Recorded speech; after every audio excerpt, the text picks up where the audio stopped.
क्योंकि और मैं तो सभी जो जितने सत्संगी हैं उनसे भी हाथ जोड़ के निवेदन करूंगा कि इस सत्संग से बिल्कुल ख़त्म हो। इनके घर में जो भी इन बाबाओं की ढोंगी बाबा की तस्वीर जो लग रही हैं उन तस्वीरों को बाहर निकाल करके रोड पर जला करके और जूते से मार लगा करके छोड़ें। बाबा को एक तो मैं अपनी नज़र से देखता हूँ जो दुश्मन की सत्संग ये सब बंद होने चाहिए। ये पाखंडवाद है, पब्लिक को धोखा दे रहे हैं, ये ड्रामाखोर हैं। जितने बार पापी लोग हैं सब कुछ जाने। अगर आप पूरे ब्रह्मांड के कुल मालिक हो तो आपको डर किस बात का ना, सामने आइए, आना चाहिए ना। इस पूरी घटना की जिम्मेदारी किसकी बनती है? इस घटना के आयोजन की जिम्मेदारी स्वयं इन्हीं की बनती है जिनका आयोजन है रहा है। जब वही गुरु हमारे लिए ना देख रहे तो हम किसके लिए देखेंगे? 4 दिन के बाद क्यों आ रही हो? किसी की माँ गई है, किसी की बहन गई है, किसी की बेटी गई है, किसी की बहू गई है, कितनी जाने गई हैं। मातम हर घर में छा रहा है। ये गुस्सा और ये दर्द उस परिवार का है जिस परिवार के लोग इस हाथरस कांड में झुलस गए।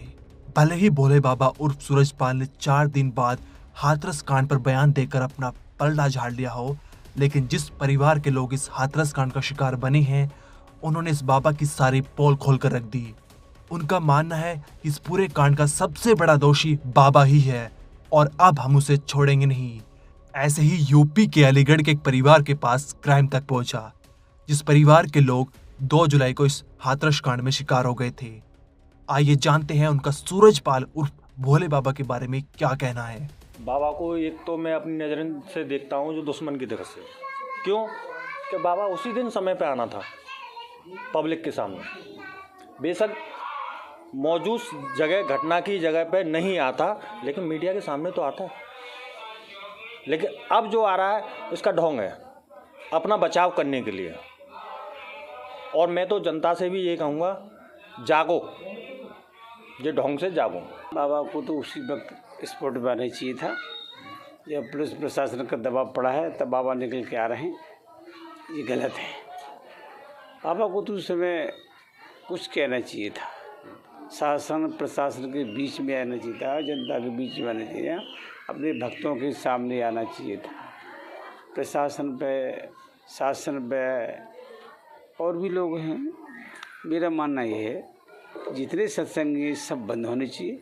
ये पाखंडवाद है, पब्लिक को धोखा दे रहे हैं, ये ड्रामाखोर हैं। जितने बार पापी लोग हैं सब कुछ जेल जाना चाहिए। अरे बाबा नहीं है, ये तो कहते थे हम तो ब्रह्मांड के मालिक हैं, कुल मालिक हैं, हमारे वो मुट्ठी में है ब्रह्मांड। अब मुट्ठी में कहाँ चला गया? शासन से बच रहे हो, प्रशासन से क्यों बच रहे हो? क्या ज़रूरत है बचने की? 4 दिन के बाद क्यों आ रही हो? किसी की माँ गई है, किसी की बहन गई है, किसी की बेटी गई है, किसी की बहू गई है, कितनी जाने गई हैं। मातम हर घर में छा रहा है। तो हम तो बाबा को दोषी मानते हैं। बाबा दोषी है और रहेगा। कार्रवाई होनी चाहिए बाबा के खिलाफ तो कार्रवाई तो मेरे ख्याल में जरूर होनी चाहिए। अब शासन प्रशासन की बातें क्या करते क्या नहीं करते। जिस तरह से ये आयोजन होते हैं, सत्संग होते हैं, इनका बिल्कुल ख़त्म। हर एक धर्म के सत्संग ख़त्म होने चाहिए। जनता भोली है, भाली है। जनता को हर व्यक्ति बाबा जितने पाखंडी हैं सब बंद होने चाहिए। एक नहीं 1000 लोग हैं। जनता बहक जाती है, भेड़ चाल की तरह चली जाती है। ये सब बंद होने चाहिए। जब ये सारी चीज़ें बंद हो जाएगी जनता खुद नहीं जाएगी। बाबा 4 दिन में तो जब प्रशासन का जब डंडा घूमा है और प्रशासन की जब आंख घूमी है, प्रशासन ने अपनी दृष्टि दिखाई है जब उसके डंडा से, और बाबा 4 दिन में बाहर आए। लेकिन बाबा का तो नाम FIR में था ही नहीं। बाबा का FIR में नहीं थी तो उसकी जांच चल रही है। जांच के अनुसार शासन प्रशासन इनकी FIR बनाएगा जांच के अनुसार। इस घटना के लिए दोषी हैं बाबा? हाँ, बाबा दोषी हैं कि अगर दोषी ना होते तो ऐसे भेंट में ना घुसते और ना ऐसे छुपते। क्या चाहते हो? क्या हम ये चाहते हैं कि शासन और प्रशासन से, दोनों से हाथ जोड़ के विनती चाहते हैं कि इनको, बाबा को जल्दी से जल्दी इनकी FIR बनाई जाए और जल्दी से जल्दी इनको गिरफ्तार किया जाए। और जो सत्संग होते हैं उसके बारे में क्या कहना है? सत्संग बिल्कुल बंद, सत्संग बिल्कुल ख़त्म हो जाने चाहिए। क्योंकि और मैं तो सभी जो जितने सत्संगी हैं उनसे भी हाथ जोड़ के निवेदन करूंगा कि इस सत्संग से बिल्कुल ख़त्म हो। इनके घर में जो भी इन बाबाओं की, ढोंगी बाबा की तस्वीर जो लग रही हैं, उन तस्वीरों को बाहर निकाल करके रोड पर जला करके और जूते से मार लगा करके छोड़ें। हाँ, मेरी वाइफ थी सरविती, क्या हुआ था उनके साथ? वो सत्संग में गई हुई थी। 1 महीने से अपनी मायके रह रही थी और मायके से ही वो सत्संग में चली गई। 2 तारीख को बोले सत्संग हो जाएगा, उसके बाद हम आ जाएंगे। सत्संग गई, ये मालूम पड़ी हमारे साले सामने शाम को हमारे पास खबर मिली तो बोले ऐसे ऐसे जीजा दोनों ना मिल रही, ना तुम्हारी भाभी मिल रही ना जीजी मिल रही। तो हो सके भगदड़ मच गई है।